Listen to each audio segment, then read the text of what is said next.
할렐루야! 이제 추운 겨울이 지나고 봄이 오고 있습니다. 얼었던 몸과 마음이 녹듯 이번 한 주도 하나님의 은혜로 굳어진 마음이 녹아지고 새 마음으로 살아가시기를 소망합니다. 오늘 하나님을 경외함으로 라는 제목으로 말씀을 전하고자 합니다. 짧게 한국의 저희 가족에 대해 이야기를 전하겠습니다. 아버지께서는 뇌졸중으로 쓰러지시고 16년 동안 몸이 불편하셔서 집에 계십니다. 이러한 아버지를 저희 어머니께서는 오랫동안 살뜰히 보살피시고 가장의 역할을 해오셨습니다. 아버지는 몸이 불편하시니 어머니의 손길이 많이 필요로 하십니다. 하루 종일 어린이집에서 일하고 오시면 아버지를 돌보시고 움직이시느라 주무실 때까지 바쁘시지요. 저는 일정이 있어 한 달 동안 한국에 다녀오게 되면서 친정에 머물게 되었습니다. 그리고 어머니를 가까이 지켜보게 되었습니다. 쉴 틈 없이 움직이시고 또 하루 종일 혼자 계신 아버지를 잘 맞춰드린다는 것이 제 눈에는 힘들게만 보였습니다. 엄마로서, 아내로서, 여성으로서 희생의 삶이 안타까운 마음이 들었습니다. 이런 저는 철딱선이 없는 질문을 했습니다. 엄마는 때로 억울하고 힘들지 않아? 그때 저희 어머니께서는 이렇게 말씀하셨습니다. 엄마는 하나님을 경외하는 사람이야. 그래서 하는 거야. 그날 들은 어머니의 말씀이 저를 쾅 치는 것 같았습니다. 담담하게 하시는 고백이 귀하고 멋지게 보였습니다.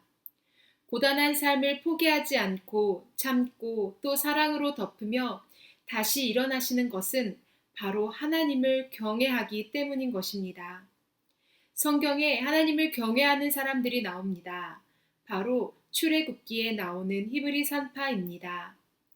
히브리 산파 십브라는 출산을 잘 돕기로 유명한 산파였거나 산파들의 수장이었을지 모릅니다. 낮은 신분으로 애굽 왕과 대면하여 직접 명령을 받을 뿐만 아니라 히브리 여인과 애굽 여인의 출산을 비교하는 것으로 보아 애굽 여인들의 출산을 여기저기 불려다니며 왕에게까지 알려진 사람이었음을 추측해 볼 수 있습니다. 이러한 십브라는 권력의 최고 끝인 애굽 왕의 명령을 어기게 됩니다.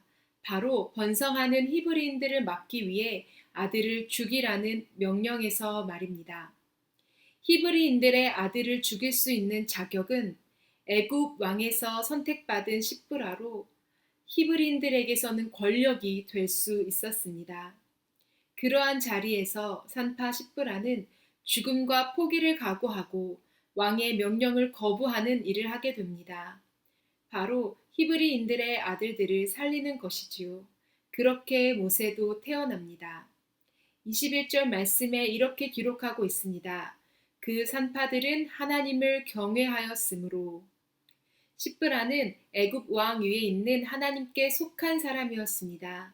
참 왕이신 하나님을 두려워하고 하나님이 주신 생명을 인정하고 생명의 주권이 자신에게 있지 않음을 애굽 왕에 있지 않음을 알았습니다. 또 아브라함을 통해 주신 약속, 큰 민족을 이루고 이방의 객으로 400년 동안 지내다가 큰 재물과 함께 나와 약속의 땅으로 돌아올 것이라는 그 약속을 가지고 있었습니다. 모세가 태어날 그쯤 400년이 다 되어가고 하나님의 뜻과 약속을 믿고 있기에 십브라는 눈앞의 권력, 애굽왕 앞이 아닌 하나님을 두려워하며 경외한 것입니다. 이렇게 하나님을 경외하는 자들을 통해 하나님은 그 뜻을 이뤄 가시고 기뻐하시며 산파들을 축복하셨습니다. 하나님을 경외한다는 것은 삶의 모든 부분에서 하나님을 절대 주권자로 믿고 의지하는 것입니다. 나의 죄된 욕심에 따라 순간을 살아가지 않고 하나님의 뜻을 묻고 뜻대로 되어지기를 고백하는 자들입니다. 욥은 하나님을 경외하기 위해 죄에서 떠났다고 말씀합니다. 성경은 하나님을 경외하기 위해 말씀을 지킨다고 말합니다. 사랑하는 성도님들, 하나님을 경외하시는 모든 그리스도인이 되기를 바랍니다. 하나님을 경외하기에 죄를 기뻐하지 않고 하나님으로 참고 견디며 하나님의 선하신 뜻에 참여하기를 기뻐하는 우리가 되기를 바랍니다. 세상은 우리가 하나님을 경외하지 못하도록 합니다. 사단은 예수님에게 광야의 시험처럼 하나님이 아닌 자신에게 절하고 엎드리면 다 너에게 줄 것이라고 속입니다. 이처럼 우리에게 세상은 좋아 보이는 것으로 유혹하고 또 겁을 주고 두려워하게 하므로 하나님을 경외하는 자리에서 떠나게 하고자 합니다. 우리는 이때 예수님과 같이 하나님의 말씀으로 선포하며 오직 하나님만 경배받으시는 분이심을 고백해야 합니다.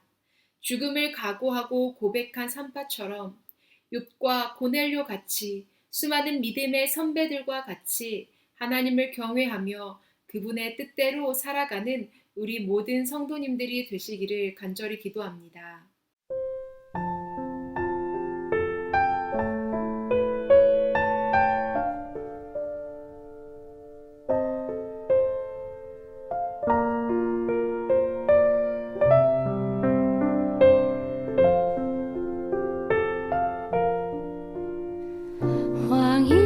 왕이신 나의 하나님,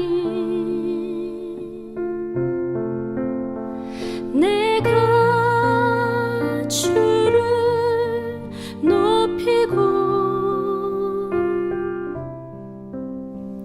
영원히 주의 이름을